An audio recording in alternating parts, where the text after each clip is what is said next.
Hey folks, this is Clayton Collins, your host for the Housing News Podcast and CEO of HW Media. Today I have the opportunity to interview one of the most recognized names in mortgage lending, a gentleman who has been working in the mortgage industry as an operator and now consultant for more than 50 years. Mr. Dave Lykken, founder and chief transformation officer of Transformational Mortgage Solutions. Many of you are very familiar with Dave through expertise that he's provided you or your organization through his podcast, Lykken On Lending, or his other media appearances on Fox or CNBC. Today, I get to be host and ask Dave the questions. And we talk about all the things that I'm thinking about as a business operator and entrepreneur, which I think really translate to some of the things that should be front of mind topics for executives across the mortgage industry. We discuss mindset and strategy. We talk about the similarity between golf and mortgage banking, which is that they're both a game of 6 inches. We talk about learning through data and being able to translate data, news, and information to potential clients and audiences through narrative-driven storytelling. We learn about Dave's media strategy, and we even venture into the world of mortgage memes. I hope you enjoyed today's conversation with Mr. Dave Lykken.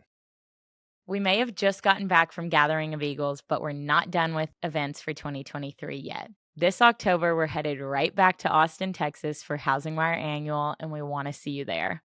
We've got a power-packed agenda with content such as our Women of Influence speakers, peak performer playbooks, CEO playbooks, and more to propel your company forward, as well as a bunch of networking events. Because this event is open to real estate executives, mortgage, title, and everyone in between, you really have the opportunity to network with people from all across the housing ecosystem. If you want to learn more about the event, or if you're already ready to get registered, head over to housingwire.com on the events tab and you can learn all about it. Not to mention, if you're an HW Plus member, you're going to get 50% off your ticket. So get registered for HW Plus and get registered for the event so we can see you out in Austin. All right, Mr. Dave Lykken, thanks for joining us for an episode of the Housing News Podcast. It's an honor to be here. Thank you so much. I feel like my main objective in this conversation, anytime I interview another media personality / podcast host, is make sure you don't turn the questions around on me. I got to control this conversation. Because our comfort zone is asking the questions, not necessarily being on the other side of it. Yeah. 100%. So I'm going to start right into the questions, Dave. I want to make sure you don't take over here. So, Dave, I selfishly want to learn more about you and your and the TMS and the consulting business. You and I have had so many interactions over the years, but rarely do we have a chance to sit down and just like hear everything about transformational mortgage solutions. So, Dave, kick us off. Tell us about the consulting business. Like, what do you do every day that earns you so much respect and regard and value that you bring to the mortgage industry? Well, first of all, it comes about as to why you're doing what you're doing. And we had sold a very successful mortgage company to a Wall Street firm in 2000. And so I came home and told my wife I was retiring. And she says, "Oh, that's great. What are you doing next?" And I go, "No, honey, I'm retiring." She said, I heard you the first time, but what are you doing next? I said, "No, I want to retire." She says, "Honey, we've got 2 small kids. You're 50 years old. What are you going to do?" That was 23 years ago. So I'm just turning 73. And I thought about that, and I called one of my friends, actually, one of the people in the media at Fox, and he says, "Dave, you're too young at 50. You've got a lot to give. Why don't you do something and giving back?" And so I started out initially just to take my knowledge that I've gained out over my years. Started in 1973, and this was 2000. So it'd been a good journey at that point. So now I have, I launched the consulting business, and my why is to help business owners, business leaders, their executive leadership team transform their business. That's where we got the name Transformational, is to transform the business, transform their cultures. So people look forward to coming to work. I believe in a TGIF at the end of the week. Clayton, we should be done a good job and feel good about going home. Look forward to Friday, work hard all week, but we should create companies where the culture is also a TGIM. Thank God it's Monday, because I look forward to going back to work, because I get so much value out of what I do, and I enjoy the people I'm around. And if we can create those kind of companies, it's not going to be about the money. I mean, there's nothing wrong with making good money. I'm not against making good money, but it's going to be more about why we're doing it. And it's not, money should not ever be our why. That's fascinating. So I've heard anecdotes from folks in the industry and stories from you about the types of clients you work with and the work that you've done, like ranging from M&A to launching mortgage banks to technology choosing technology to partners. So what is how do you most commonly come into working with mortgage executives? What do they usually call you for? And how does that transformational relationship kick off? It ranges the full range of everything. I mean, again, having owned 3 mortgage banking companies, also owned a tech company, one of the first original loan origination companies, which was Interleague Software. It's been sunsetted now for a while. But having that vast, diverse background, they'll call me for a whole host of reasons. A lot of people during certain cycles when we're expanding, and interestingly, we're in a contraction and an expansion. So as we see a contraction, also we need to see a new expansion within the industry. So one of those was a guy by the name of Casey Crawford Googled how to start a mortgage company. He tells the story, and from the moment, what I had set up in my marketing and my website, he said, "Wow, this is very innovative what he's doing. I want to get to know this guy." That's been a 15, 16-year journey and deep friendship. So we literally helped him form his own company. Now, he had been working with Toby Harris already, but Toby hadn't started a company like I had literally started, filed incorporation papers, got first warehouse lines, all the investors, blah, blah, blah, all the things necessary, the foundational stuff. So that's where we helped him get in and get up and running. And then we've been able to just stay in relationship. One thing I value about Casey is so appreciative of someone who has made a difference in his life and has helped him grow. He'll never forget. Now, I don't work with him on a day-to-day basis now, consult him. I work with him and I advise him in another capacity. And, but it is those are one of those relationships. Another one of those stories was I got a phone call from Matt Ishbia's dad, Jeff, who called me, who used to run, who owned UWM at the time. And they had a particular investor issue, secondary marketing issue. They wanted some thoughts and advice on, had the privilege of going in and working with them on that. And they said, "Hey, there's this new kid going to take over the company. His name is Matt. You need to meet him." So I met Matt. And as soon as I met him, I'm going, hide and watch. This company is going to go vertical. Just the way he thinks, the way he manages was so obvious that success was written all over it. So those are the kind of things we do. We go from origination, getting people in the business, all the way through loan servicing, all the way through the advising of that.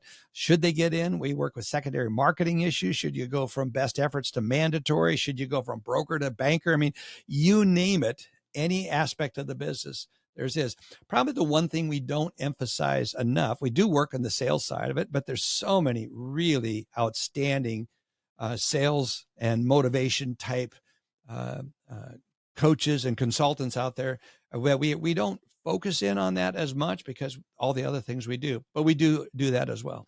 Dave, it's interesting, the 2 examples you shared. I'm thinking about these 2 gentlemen, Casey Crawford and Matt Ishbia, and one of the things they have in common is both of them are former athletes at the highest level. Yes. Casey playing in the NFL, Matt being a former national championship winning basketball player. Do you think there's something there and that athletic background and what these 2 gentlemen have built in their respective organizations? I think it has more to do with attitude and overcoming adversity. I was just recently with Casey. He spoke at an event that I was attending in Denver, and we pulled aside, and he was very gracious to give me a good amount of time. We get together every chance we get together. We're going to get together. We talk about those earlier days. Same thing with Matt. It's certainly because they haven't faced, just because they're athletes and because they've had success. And in both cases, they're good looking, dynamic, wonderful personalities. And so you'd say, well, that's how they got to be successful. No, the problems that hit the market have hit the industry, have hit them as hard. And in some cases, I could think of specific stories. It's hit them harder because of the success they started growing and enjoying. So in those times, I think it's more about golf and mortgage lending is a game of 6 inches. It's what's going on between your ears. How are you thinking? And I think athletes have a mindset that is an overcoming mindset. Obstacles are challenges. Obstacles are not going to take me out. And they focus on that. So I would say the common denominator is a mindset, a competitive attitude. I will not be taken out. This difficulty will not get me. And Casey shared a story and I'll never forget one of the stories he allows me to tell was there when he first launched the business. He didn't start making money right out of the gate.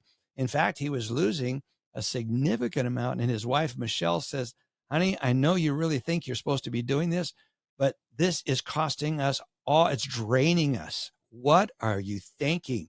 And he cried out and says, I thought I was supposed to be doing this. And he literally, the way he tells the story, can't remember if he called me and then saw the rainbow or saw the rainbow and then called me. I don't know, but I'd already been working with him, but he had gone away. And one of the things he said is, there's ever a mistake I've made is not picking up the phone enough and calling. I think it's in times of difficulty, do we need to reach out more so than ever? Volume's down. Do I need a consult? Do I need a coach? Should I do both of those things? And the answer is yes, more than ever. And that's the time you can least afford it. Casey reached back out. I gave him suggestions, change these 3 things. It sound like take 3 aspirin or take a couple, get a good night's rest and call me in the morning. Dr. Mortgage over here. It felt like that. I was chuckling when I said it. One of my business partners in the car, and he goes, that sounded like a prescription more than advice. And it turned the corner for him, though. I think it's oftentimes you look at a big train, you can keep a train moving by just putting a rock about the size of a quarter in front of one of those big wheels. It can't get moving, but once it's moving, that rock doesn't stand a chance in that. And I think it's keeping us in motion and eliminating emotion at times. Although I think it's so important that we be emoted. I think having good emotions is healthy. It inspires and lifts our organizations. So back on that analogy of mortgage banking and golf or game of 6 inches, I think when you think about entrepreneurs and business builders across any industries, there's probably a temptation to lean toward like there's some skills or values or something that an entrepreneur is born with that helps make them successful. But it sounds like you're kind of pointing at a scenario where a coach, advisor, consultant can help harness the right mindset, help executives harness the right mindset to think in 6-inch increments instead of potentially being paralyzed by a world of options or inaction. Can you talk about how you've helped executives harness, or advice that you have that helps executives harness that game of 6 inches mentality? Well, we first of all get down to identifying what is the real issue, and that we blow things up. The old saying, we made mountains out of molehills. We have to first of all identify what is the real issue. Is it a fear? Is it a real significant issue? Let's get down to it. And it's oftentimes when I find when you really get down to it, it's things that have been allowed to grow out of perspective or out of control. And when we get it down to that perspective and we get it down to that, for one thing I say is, when were you last happy? When did you last have peace? When did you have joy over your business? And so that's one way we help them we start at where they're at and try to work back, bring me back to that place. And they say, what was it that stole your joy, stole your excitement, your enthusiasm for what you're doing? And it almost brings us back to, and there's like epiphany. They go like, oh my gosh, I remember it. And it's at that moment. And we start there. And we start working around forming a different construct. Oftentimes it's a bad report or something that we heard and believed that wasn't true. I know. When you ask executives today, like what might be the thing that was when they were last happy, is the answer ever, I was last happy when rates weren't 7%? Or like, is it often usually something that's in their own business or mindset? Well, certainly market conditions, external conditions certainly can have play on your head pretty well. You say, well, if rates would go back down, well, we're never been in control rates. I mean, if you look at where interest rates are at, we're more at a median where things have been. I'm looking at Michael Fratantoni's latest economic summary that they had last week. And we're looking at interest rates getting back down. Les Park, who's on one of the guys on my podcast, is talking about interest rates being down in the high 5s to 5 3/4 is what he's anticipating by year end. Even now, MBA is coming back and saying we're going to see interest rates start coming down. What that does not equate is that we're going to start having a massive amount of volume. Inman reported last week or the week before, I'm not sure which was, just recently reported that I think it was 90+% of Americans have interest rates below 6%. Well, what's the implication of that? Is that there's no refinances coming back anytime soon. And then the next party says, well, if that wasn't enough, 82% of Americans have interest rates below 5%. Well, even if we get down to 5.75%, as some of are projecting, is that really going to help us? Well, what they failed to look at, it's again, this is the example of the 6 inches. What we're looking at is we're looking at the headlines. And I think when we look at headlines and we see that and they go, yes, but what do we know about Americans? They borrow too much money on credit cards. So if they accumulate through irresponsibility, one of the things I am hungry for is to see fiscal responsibility, fiscal education come back in, where we train Americans how to manage their finances. That's a class we need to have. It needs to be mandatory at high school level. Before you graduate from high school, you need to learn how to manage finances and at least understand the consequences of certain things like credit cards and the expense of that. So Americans haven't stopped spending. In fact, when we get in difficult times, we often medicate with spending. And that creates this problem. Well, all of a sudden, if you see someone's credit card debt get up to a certain size, now we've had home price appreciation, so we still have equity there. It makes sense to refinance that and bring it down. Yes, you're going to refinance at 6 or 7 today. If you look at where it depends, interest rates are at. I'm looking at the screen behind me, it's moving around today. So the reality is that there are life events. I was recently at another event, a marketing event. Total Expert had their Accelerate 23 conference. It was really well done out in San Diego, and there's so many thought leaders there. And they were I was listening to data intelligence and data mining, and the number of companies that are mining for data opportunities. Again, they're ignoring the noise, and they're saying, okay, this may be true. This may be true. These are facts. But let's look at where are the opportunities, and they mine for that, and they ignore the noise. What did Belichick say? Is ignore the noise and do your job. Not a New England Patriots fan, but I like that saying a lot. Belichick has some great sayings. He's a great coach. So anyway, I think we need to ignore the noise and get to looking at the facts. And I think in this case, data mining and looking at where the opportunities are, even in these interest rate environments, there are so many opportunities. I could go on and on this. I'll pause. So I'm sure the answer is different if we're talking about kind of the executive levels of the industry versus the loan originator in the mortgage industry. But what do you think some of the best practices are for ignoring the noise, but staying informed about the ecosystem that you operate in? Well, I think you say something that's really, you hit on something right there on the stay informed. I never suggest you ignore the facts. The fact that, 90+% people have interest rates below 6%. That is a fact. I'm assuming they did their homework, and the fact that is in fact factual. You're media, so you. I think HousingWire reported on those metrics before the other publication you referenced. Good. I would rather. That's the headline that someone sent me, so I read off that. Well, I should have said you should have HousingWire. So what were those numbers? But anyway, they were pretty significant, and they looked like a headwind. Like, oh my gosh! And then I think a glass half empty look at the perspective. So what I get people to do is let's get back to what are we in the business of doing? Helping people get homes. Well, we have a housing, some inventory issues. No question. We don't ignore the fact that there's a housing inventory issue, but what are you doing to change that around? Who do you know that has a home that is thinking about selling it? Do we do the necessary training? Do we get out and hold in realtor offices? Are we holding educational seminars that really help people understand that maybe this is a good time? What is the risk of you holding on to that home? And I think this is the time where we start getting out and start teaching and educating. That's why I love podcasts so much. I love your podcast. I was listening to, I'm an avid listener to your podcast because you get people on here who you're fortunate to select the right guests so that you're not focusing on the negative. They're not ignoring the facts, but they're focusing on what we can do. And there's a lot of factors of things we can do. And I could go on about that. Yeah. I mean, I think want to select guests that are adding value to the industry, but also building businesses. And I think very few people out there that are building right now who have like a negative mindset and aren't able to find the opportunity in the market versus just focusing on the negative. Not a lot of winning happens in that corner of the ecosystem. Yeah, it's true. But what's really interesting is movement market share is up. Casey was telling me they're up 30+% this year. Market share. Yeah. And he's talking about some others. I would say, well, how's that compared to this one or that one? I won't mention those others because they're down by that much. And it kind of surprised me. And he's getting his data from. I said, where are you getting your data on that? CoreLogic has the data, and I think you guys published that. There is so much we can be looking at is who is it and what is the reason.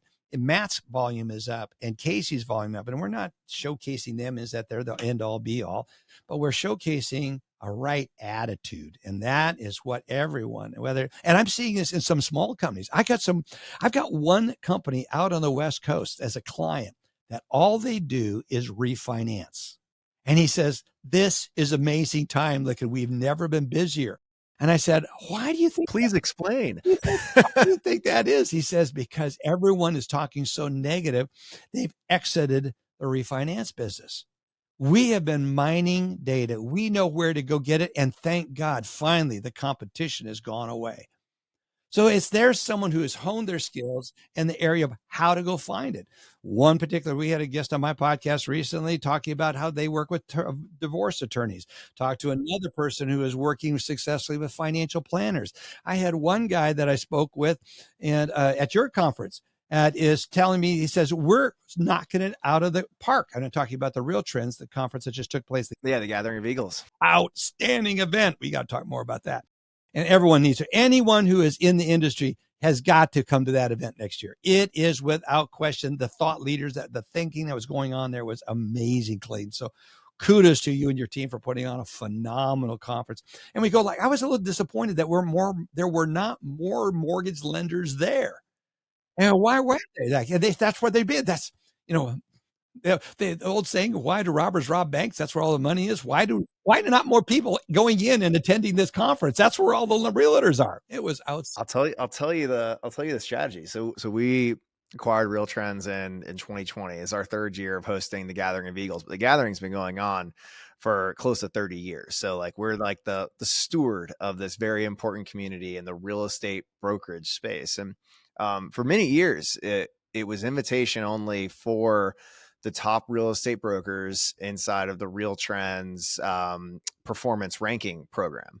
And we've started to open up that group to others in the real estate industry and starting to open it up to the mortgage industry. But I think it's really important that we keep it a peer network of real estate broker owners. Yes. And but I think as we look to 2024, you'll see us bring together the HousingWire mortgage community more and closer to this Real Trends gathering community. We got a few changes up our sleeve next year, but everything you do just gets better and better and better, Clayton. So and kudos to having the foresight to buy that. I mean, way to go.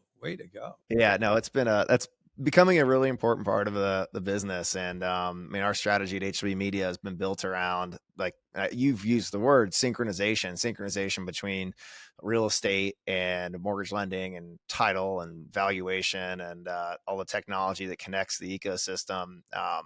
It's inevitable that these pieces come closer together, and that's where we're building at the intersection. That's the panel I spoke on, was the affiliates, and we were looking at mergers and acquisition affiliates in the morning I was speaking. And I think that we're seeing a lot. Since that conference, I've gotten 5 emails. Dave, help us connect with a real estate firm. Several realtors says, Dave, help us connect with a right mortgage company. And so we just ask the questions. Again, when you play matchmaker, which is M&A or merger, any type of connecting people, it's really getting down, and we outline the reasons, what works and what you should be looking for in our session. That session was great. So, Dave, your session was with Phil Cantrell, Yes. Cantrell from Benchmark, Al Miller from New American Funding, and Mark Adams from Real Trends helped moderate.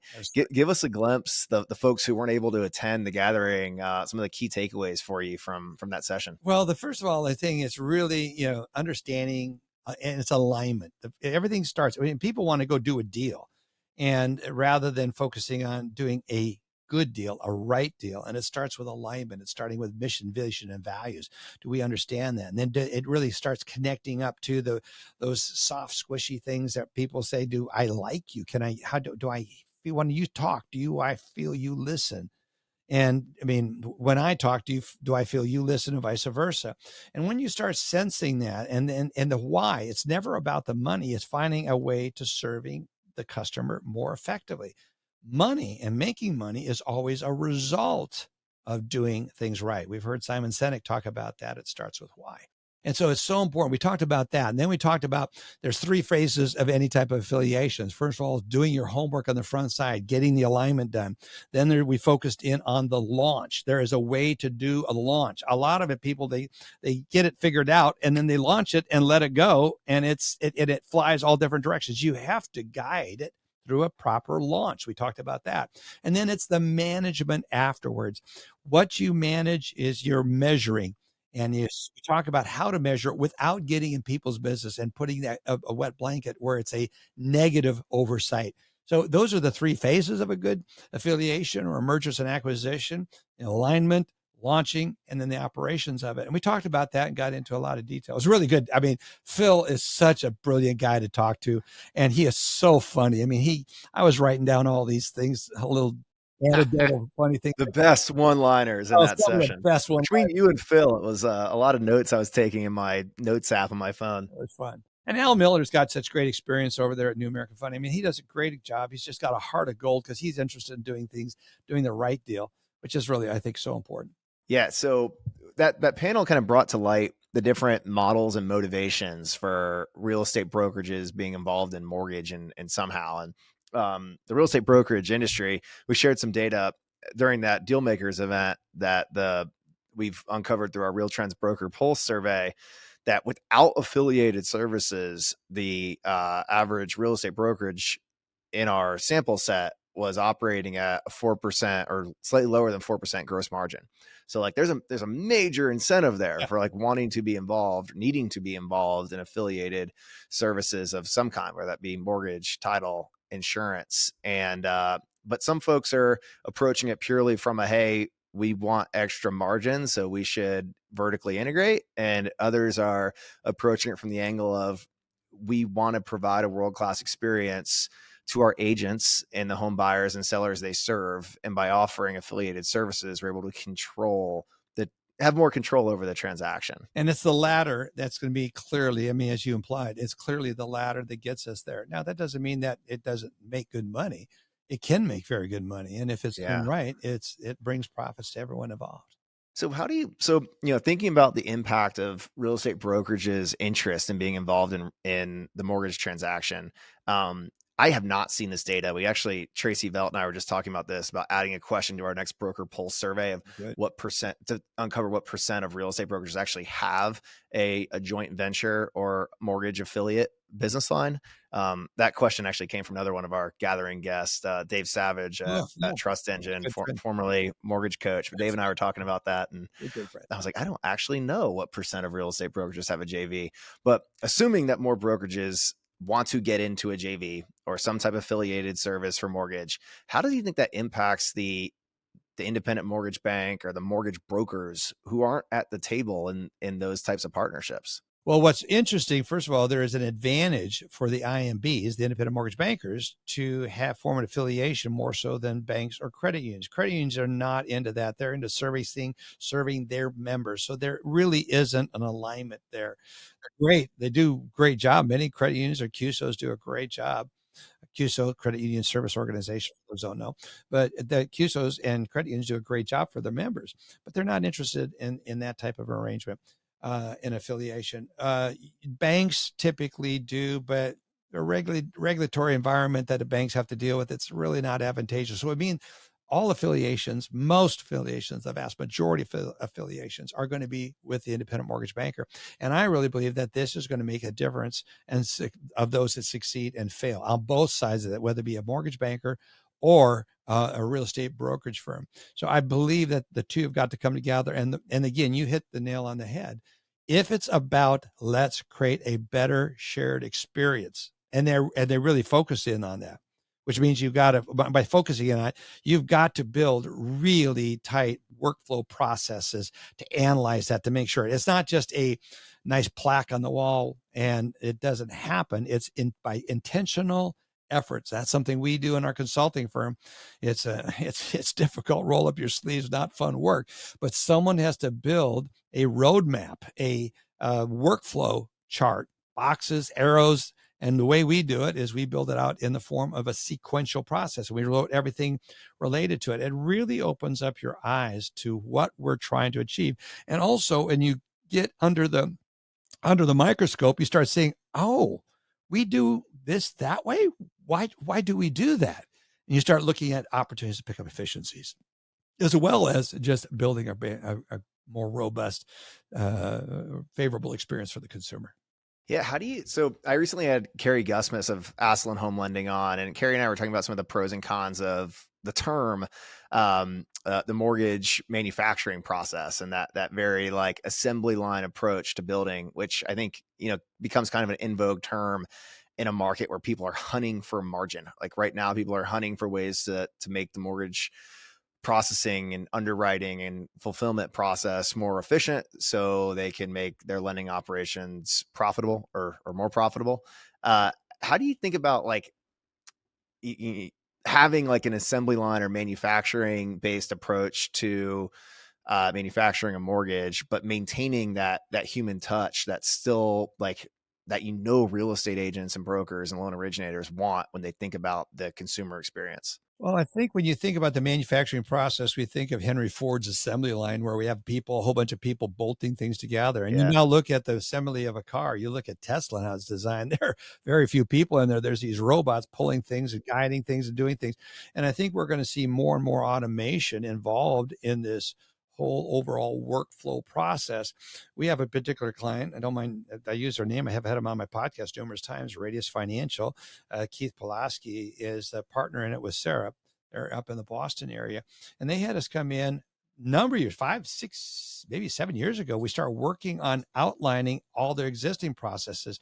When it comes to workflow, it's like a GPS system. You can't get to where you want to go unless you first know where you're at. So you must honestly and intellectually, with integrity, examine what you are. Now, you may not like where, and oftentimes when people are looking at it, it looks like spaghetti bowl, and it's just a mess of, we do this and it goes here, and but no wonder we're so expensive and over. So Keith and Sarah, Keith specifically, really dove into this, and we started them on a journey. They now have the lowest cost of origination. If I told you the numbers, I would put them out here. I encourage you to have them on the podcast sometimes. Keith will talk about it, and it's the journey we started with them. And they went in and they brought in all these bots to begin to take the pieces and put together. And they've built one of the most efficient, cost-effective. They are a fraction of the average cost, over $13,000 a manufacturer loan in the latest BI statistics, as you reported. And so they are over half of that's originations. So assuming that, we're dealing with $6,500 of operational costs, theirs is 1/6 of that or less. And it's through intelligently, intentionally, and I'm going to say, with a microscope, constantly attacking everything that's inefficient and even looking for every opportunity. It's that Kaizen method of going at it over and over and over and over and never getting down. And so in my mind, they have one of the best processes and one of the best workflows in the industry, and they still see lots of opportunity for improvement. So I think it's those, I celebrate people like Keith and Sarah who are committed to doing whatever they can and to build efficient systems. And it starts by first looking at where you're at. That's okay. So an organization that can produce and originate loans at 1/6 of the operating costs that their competitors can, what advantages does that entail? Like, how do you I'm assuming you don't just flow all of that to the bottom line. There's strategically, you want to redeploy some of that cost advantage into business growth. Well, there certainly comes a cost when you're doing this kind of work. So they reemploy a lot of it just to continue the process, become more of it. But think about it, 1/6 of the cost on the operational side. When you have to work, when you're working in this highly competitive advantage, market such a rate, it creates an advantage to be able to put that into the pricing. So we're out there at a lower rate. Now, there's the argument to say, if we have to have the lowest rates in town, why do we need salespeople? We'll just publish a rate sheet and everyone will come. No, it's not true. You got to have the lowest rate, and you still have to have people out there servicing, because it still is a relationship business. It's getting more and more. That relationship is ChatGPT and all the technologies coming in. We're getting those relationships super powered. We're getting them, adding turbochargers to them and whatever other analogy you want to use. But we're doing a lot to get to the point where the human does more of the human interaction. And we have all these tools that are helping people drive a more efficient, effective way in which we do it. And pontificating for a minute, we don't have to relate this to Radius, but if I was running an organization that could run at trying to think through the math here, that probably flows through like a gross margin that's 25% better than your competitors if you're running at a sixth of the fixed costs on the production side. What do you do with that advantage? Like, do you go out and acquire like mad because you know you can shave costs in the back end? Do you recruit like what do you do with that advantage to really win? Now you've really shifted over into, what do you want to be when you grow up? What do we want to be? Some people, in the case of Sarah and Keith, they look at their business and they're going, we like being up here in the Northeast. We're good here. I don't think we would do well in California. It's not to say that they're not. I can't remember where they're at. I think it's really, what is your vision? And here's another thing. Where's the market going? Because if I want to be a local guy, but the market is shifting on me, and I can't survive as a mom and pop grocery store anymore because the chains are coming in with such tremendous price advantage, buying advantages, maybe I need to look at it differently. So I think there's always a place for a very successful, smaller company. So I don't think it's all about just growing. More and more people do grow. Movements acquiring companies right and left. You look at Matt, he's put it into the pricing, and he's growing through pricing advantages and really pulling more and more people. He's got more people that are mortgage bankers doing business with him because his price is lower than he can get out of his own secondary department. And I mean, out of the independent mortgage bank. That was the game on pricing strategy, right? Yeah, it's a game on. And that's one thing, that's that athletic. I mean, people can love it or hate it, but I'll take it. I love finding people that are successful, but doing it with the right motives and the right approaches. Yeah, it's interesting to think about the different mindset. You talk about Casey and Matt. I think externally watching, I mean, they're operating with a global domination mindset. And I'm a former banker from two big global institutions. Like, I can't think of anything that's not like aiming for like true like market scale. Like, I'm not like building toward a finite goal. And I just referenced Carrie Gusmus. I mean, she talked about her like finite scale. She wants to get to 300 originators and doesn't really see not looking for like a target higher than that. That's not just like one step. Like that's what she wants to get to. And that's what she thinks the organization will be built for. So yeah, understanding like what you want to be when you grow up is got to be an incredibly important conversation if you're having with folks that you advise or consult for. That's a big part of where we start. Like, what do you want to be? What does success look like for you? And what is a healthy life to you? I mean, and then there's life events. I think this is the one that's really challenging, where you are so excited, you're building a brilliant business, and then your spouse, the love of your life, runs into a health issue, or one of your kids, and you need to be there with them. It changes your life and the priorities big time. Well, aren't you better off having a successful business that you can either turn over to have someone run? I love ESOPs. I love leveraged ESOPs. I think probably one of the most successful stories is the Guild story. After we get into that, how successful they are with that, Marianne, how that they have their foot on the gas right now. Yeah, they are. They do. And she's retiring out. Barry Horn's retiring out here. They're bringing in the new team. We'll see how that transition goes. I know Chad, who's replacing Barry, he's an old client and someone I've known here in Austin for many, many years. I mean, you go through the morphing, which really then goes into the succession planning, which we do a lot of. And I think there's a lot of that. So are you building generationally? Are you building for your future, and then you're going to flip it out? And if you do flip sell the company, when I mean flip it, are you going to sell it out to the employees? I think it's wonderful. One of the best ways, which again, love the story of Guild, they sold it to the employees and they did a leverage buyout. So the guy got max earnout on the sale of the company. The family did. And I used to have two mortgage companies in San Diego. So I knew him and I got a chance to talk to him. I tried to even knocked on their door to try to acquire them, thinking I'd love to pick them up. That's one of the things I love about you. And for folks, I'm going to I can't wait to get Clayton on my podcast, because I want to ping his investment banking mind, his acquisition mind, because you have a brilliant mind, and my mind just runs wild in those fields. So I can't wait to have you on. We're going to talk about that on my podcast. So this was the risk, Dave. You're pulling me into the your host mode. You're Yeah.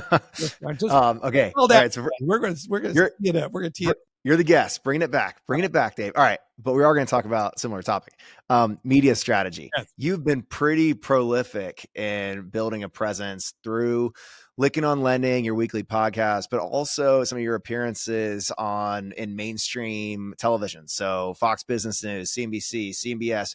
When did you develop an interest or kind of start to realize the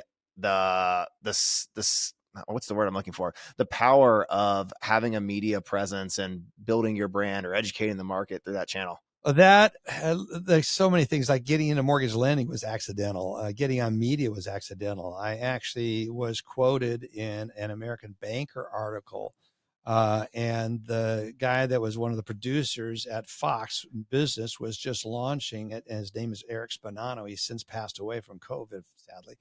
But he called me up and says, "Hello, this is Fox. Would like to interview you." And I was on my cell phone, and I go, "I don't know which one of my friends in New York is trying to play a joke on me, but I don't have time for this." And I hung up on the guy, hung up on my first shot on media. He called me back. He says, "This isn't a joke. Write down this phone number." And I wrote down the phone number. It's a funny story, so I share it. So I wrote down the phone number. He says, "You got it. Repeat it back." I got it. He said, "Now call me back." He hung up. Call him back. Sure enough, it was Fox. I go, "Oh, son of a gun." He said, "I'd like to have you on TV." I'm thinking 2 weeks out. I said, "Sure. What are you thinking about?" And he said, "Read the article. I'd like to have you comment on these things, of these aspects about what was going on in the world of the financial, this is regulated financial world at the time, American Banker article, hence." So I said, "Sure. When he says, "This afternoon." I said, "I'm in Austin. It's hot here. I'm wearing shorts, flip-flops." And he says, "Can you go borrow a suit?" So I went and borrowed a suit and a tie, and I sat down, and I'm wearing shorts from the waist down, flip-flops, sitting in the chair doing my first interview. It's a story. And I think I believed in the power of it. I didn't understand the power of it. That what they're doing that on as seen on TV. I'll be honest with you, my podcast brings me much more business than all of the times I've been on CNBC, Fox, and it's because I'm branding to and communicating to my target market. But it certainly doesn't hurt to have a major brand, Fox, CNBC, CNN. You'd pick them all. Bloomberg. I've been on all of them. It doesn't hurt that they have you, and I was on over a 15-year period. I recommend people if the people want to see that, is I start with your local news channel for an independent mortgage banker or a realtor. Get on. And if you're doing it to become the big star, you got the wrong motive. That's no different than doing it for the money, running your company for the money. The money is the result. Becoming well-known is the result. You come to serve and bring quality, critical information that the listener will benefit from, which is what I always have done. And I think what you do in media is the reason you're so successful with HousingWire and now Real Trends, is that because you are here providing. Your passion is not like, how much money can we get? Can we get a sponsor to do this or that? You're hearing, I want to help those that are reading our publications, listening to us. I want to help them grow. And that's what I'm about. And that's what it's really all about. So it helps. It helps build a brand, but it hasn't really brought any business in. Yeah, that's really interesting. So Logan Motoshami, our lead I analyst, love Logan. He's great. He's been a pretty regular on CNBC and a few other mainstream media outlets recently, and kind of like you mentioned, like we're also, a B2B partner serving the housing industry professional, not the consumer. And we love seeing Logan on TV. I don't know if it's worth him waking up at 2 a.m. for some of those last minute squawk box calls, because it doesn't exactly drive a big inflow of traffic or subscribers. But it's to have the association, HousingWire, Logan. What's so interesting about Logan, I found him way back when he was just publishing, and and then I would listen to different ones and I'd say, I'm taking on, and I'm going to go after this comment, this reporter here. I think it's absolutely crazy. And I see him do it. And I go, and that's like Don Quixote. Cody, running into windmills. It's just, he just would take David Goliath stories and he took them on. And I go, I don't know who you are, but I had him on my podcast. And I go, like, the guy knows his stuff. And you obviously were really fortuitous in picking him up and making him a big part of a cornerstone of that. Because again, he didn't do this to become famous. He did this because he did not like the narrative. He argued with it and he had the knowledge and guts to take on a narrative that he thought was false, or at least needed to have a different perspective. Dear God, do we need that in this industry, in all of America right now? Celebrate Logan Motoshami. Yeah, well, we're actually recording this on Logan Motoshami Day of HW Plus Week. We are promoting Logan today. This episode will not air today, but it's funny. As we record this is Logan Motoshami Day for HW Plus Week. And I love your appraisal of him, because I see the same qualities and values. He all he wants is a housing market that understands the housing market, and to kill false narratives and not believe the popular headlines or the easy stories to tell with data, but the relatively complex stories that housing data tells us, and what we've learned over decades of cycles that in the end look relatively similar. Like, we don't really, like, the history doesn't repeat, but it rhymes. And, and he's been pretty astute in uncovering some rhyming trends. He's intellectually honest. And that is what I find so refreshing. Unselfish, intellectually honest, and got some guts to do it. What he does. I way to go. I'm so glad we're celebrating him today. So you shared kind of like that the national press, is awesome for like brand and presence, but hasn't exactly driven business. So like, if you're a loan originator, like developing relationships inside of your local market where you do business and want to drive referrals or inbound phone calls or leads, like, go local, right? Go where the audience is. Go to your market. I don't know of a single reporter that will not willing to talk to you about that if you're bringing him something material. Of saying bringing him a different. That's what Logan got on there. People were challenging him, and he was challenging him to the point where he is doing it blatantly in front of them and putting it up there. He says, I disagree with you on their own commentary.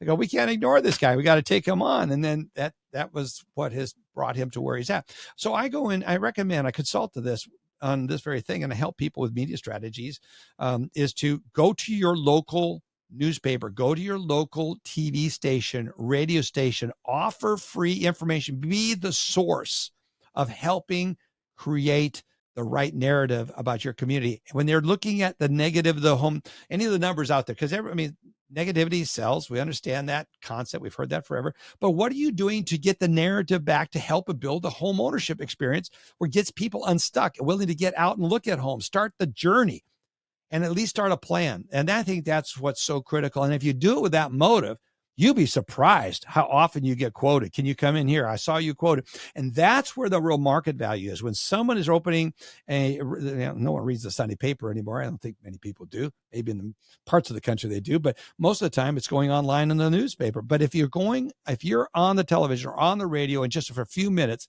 sharing it, even if it costs you some money to buy the spot, it is so worth it. It is so worth it. The other thing that I teach people to do is you become the media. And I had one person I met her. She was talking to me after I spoke at a conference, and she came up and she had her 9-year-old daughter. She was adorable. And so I just had this idea. I love creativity. So I get moments. I'm a music major, so I get creative moments that are in the middle of it. And so I'm talking to her and I said, I got an idea. I got you homework. I want to give you some free consulting. I want you to go out to at least 2 or 3 open houses, have your daughter standing there with a microphone, a clipboard, and have her put on glasses so she looks like a reporter, and standing there and interview people as they're walking in. And who's going to turn down an interview with a 9-year-old? A super cute 9-year-old. You as mom are sitting back there and filming it because you don't want to be, you're not in front of the camera person. She did it and it worked. And then she started getting calls from builders saying, hey, could you bring your daughter and could you kind of come do that over at our open house? There's so many innovative ways to get an identity out there and get ahead of the competition. It's unique to her. She had a gorgeous little articulate daughter, and she was bold and willing to do it and built a brand around it. That's a phenomenal idea. You see so many realtors and loan origination professionals take the same approach on social media, trying to translate what Jerome Powell is doing or walking through an open house. Like, come on, bring the 9-year-old. Let's Bring it, let's bring put the kids to work. But the kids, they're the ones that were, she one time she says, I'm trying to pay for my college education. So I'm on, she wove in some pretty hilarious stuff. But anyway, there's a lot of ways to get after that. And I think media is a powerful, powerful tool. And I think, number one, are you reading the right media? And HousingWire, you better be reading this. Anyone listening to this, I'm assuming if you listen to this, you're tied into Yeah, you're preaching to the choir in this show, I think. But I probably am. But one thing is to scan it, another thing is read it, and then bring the material out, and then actually bring it to the meeting. Hey, do you read this? Our article about HousingWire, liking and subscribing, taking a HousingWire or Real Trends article and posting it on that realtor's Facebook page or LinkedIn. I mean, in the case of that, most realtors are using either Instagram or Facebook, one of those tools. TikTok now, they're telling the stories. Yeah. Housing TikTok is a vibrant community. Amazing. I love that. Just our attention spans are getting so much shorter. So anyway, there's so many innovative ways in getting into the media game. Yeah, absolutely. And I think that's like always also important to think about how you relay messages to different like target audiences. And we've seen our friends at Keeping Current Matters do an excellent job at like creating and delivering content. A lot of the same stories that we covered HousingWire, but telling it through the lens of how agents and loan originators can help their consumer. And then we see so many great audience members from HousingWire do the same thing in their social media channels. We don't need to talk about the 10-year. We don't need to talk about the CFPB or FHFA, but we do need to explain how those things, maybe not without the acronyms, impact consumer and housing market behavior. You create content that can be repurposed in so many ways and I look at it, I read it, and I go, who's doing something with this? So I've got a bunch of ideas I want to talk to you about, Clayton, working with you more closely, because I love what you're doing, because you're doing it for the right reason. Your why is really spot on. Moving markets forward. All right, Dave, I'm going to finish the conversation with a request for some free consulting.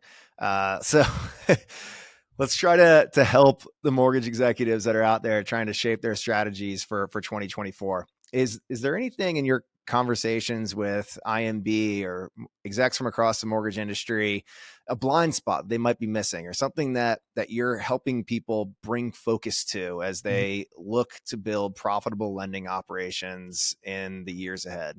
Well, again, going back to the mortgage and golf is a game of 6 inches, what's going on between your ears. I think the most important thing we're really looking at, what's really there right now, so present, is fear. Where are we going? Is my company going to survive? Am I going to survive? And there is a website that it's an experiment, a psychology experiment, and it has to do with a baby and attunement. I can't remember I'm looking for the name of it. I have the website up here somewhere on my screen, but it's talking about when it's, when the mom is looking and interacting with the baby and attuning with the child.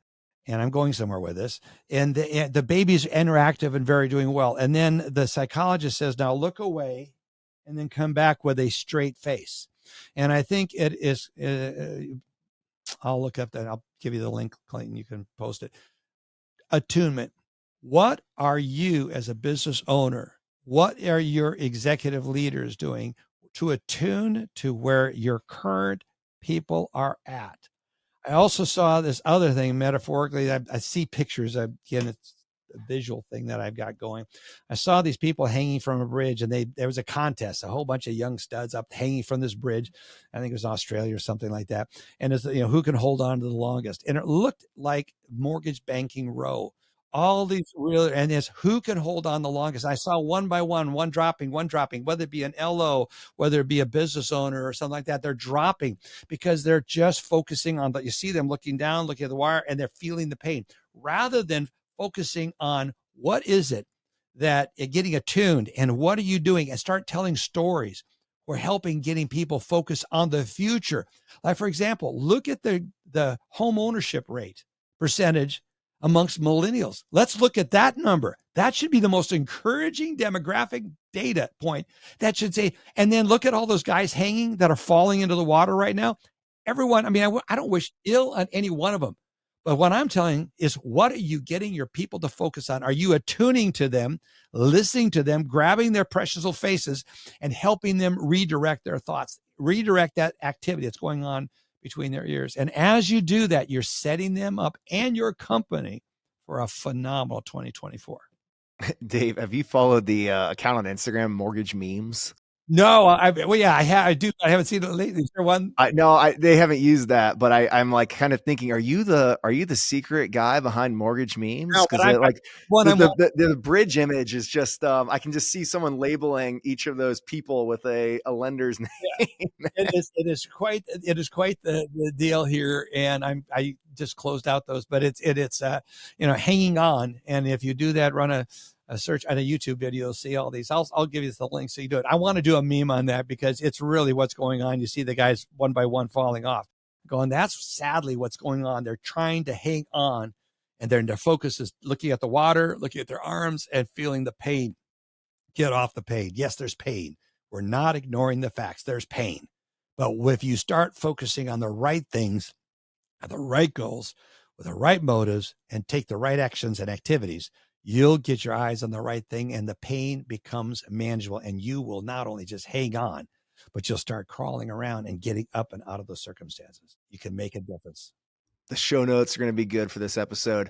Mr. Dave Lykken, thank you so much for your time. Really enjoyed this conversation. And thank you so much. Looking forward to getting you on my podcast. Let's see if you can do as well and trying to let me interview you, my friend. Appreciate you so much. Thank you for all that you do through HousingWire and now Real Trends. Thank you, friend, for what you're doing here on this podcast. Thank you. Thank you so much for listening to the Housing News Podcast. Please take a few seconds to rate Housing News on Apple Podcasts. It means a lot for the show, and we really do appreciate and listen to your feedback.